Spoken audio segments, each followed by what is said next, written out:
বাজেটে আবাস যোজনার প্রকল্পে অর্থ বৃদ্ধিতে খুশি জেলার মানুষ। দীর্ঘদিনের কেন্দ্রীয় বঞ্চনা সত্ত্বেও গতকাল রাজ্য বাজেট গ্রামোন্নয়ন থেকে শুরু করে শহরের উন্নয়ন প্রতিটি বিষয়কেই মাথায় রেখে রাজ্য বাজেট হয়েছে।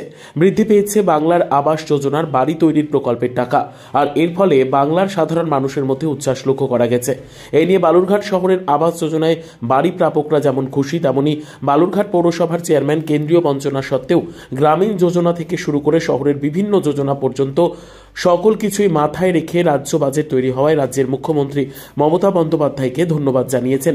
রাজ্য সরকারের এই বাজেটে সাধারণ মানুষ যে উপকৃত তা সাধারণ মানুষের প্রতিক্রিয়া থেকেই বোঝা যাচ্ছে। কেমন লাগছে আবাস যোজনার টাকা পেয়ে? ভালো লাগছে। মুখ্যমন্ত্রী তো আবাস যোজনার জন্য আবার টাকা বাড়ালো এবং বলছে প্রত্যেককে টাকা দেওয়া হবে আবাস যোজনার জন্য। কি বলবেন এটা নিয়ে? বলবো যে আমার তো কাজ রানিং চলছে, এটা কমপ্লিট হলে আবার আমরা তাড়াতাড়ি পাবো সেই আশাটাই করছি। এবং চেয়ারম্যান তথা আমাদের পৌরপিতা বলেছেন, আমাদেরকে সেরকম আশ্বাস দিয়েছেন যে আমাদের কাজ রানিং চলবে এবং টাকা দিতেও যাবে, আমাদের কোনো অসুবিধা হবে না। কেন্দ্রীয় সরকার তো আবাস যোজনার টাকা দেওয়া বন্ধ করে দিয়েছে, সেখানে মাননীয় মুখ্যমন্ত্রী টাকাটা দিচ্ছেন, তো এইটা নিয়ে কি বলবেন?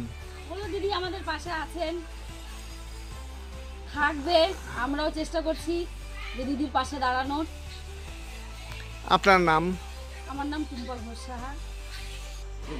বিষয়টা হচ্ছে যে বাজেট আমাদের পশ্চিমবঙ্গ সরকারের পক্ষ থেকে করা হয়েছে, সেই বাজেটে গ্রাম উন্নয়ন দপ্তর থেকে শুরু করে, কর্মসংস্থান থেকে শুরু করে, আমাদের স্বনির্ভর গোষ্ঠী থেকে শুরু করে আমাদের বিভিন্ন ধরনের উন্নয়নমূলক কাজের ক্ষেত্রে যেভাবে একটা বাজেট পেশ করা হয়েছে, সাধারণ মানুষের ক্ষেত্রে সেই বাজেটের মধ্যে একটা দিশা রয়েছে এবং এখানে কর্মসংস্থানের আভাস রয়েছে এবং গ্রামীণ উন্নয়ন এবং শহরাঞ্চলের উন্নয়ন সম্পর্কে আবাস যোজনার ক্ষেত্রে একটা আমরা দিশা পাচ্ছি। আগামী দিনে এই সকল কাজগুলো করতে পারবো এবং পাশাপাশি কেন্দ্রীয় বাজেট যেখানে দিশাহীন, যেখানে কেন্দ্রীয় বাজেট কেন্দ্রীয় বঞ্চনা, এত কেন্দ্রীয় বঞ্চনা সত্ত্বেও কিন্তু আজকে আমাদের পশ্চিমবঙ্গের মাননীয় মুখ্যমন্ত্রী তিনি কিন্তু সাধারণ মানুষের যে উন্নয়নের কর্মযোগ্য তিনি সেটাকে এগিয়ে নিয়ে যাচ্ছেন। এই বাজেটের মধ্যেও সেটা পরিস্ফুটিত হয়েছে।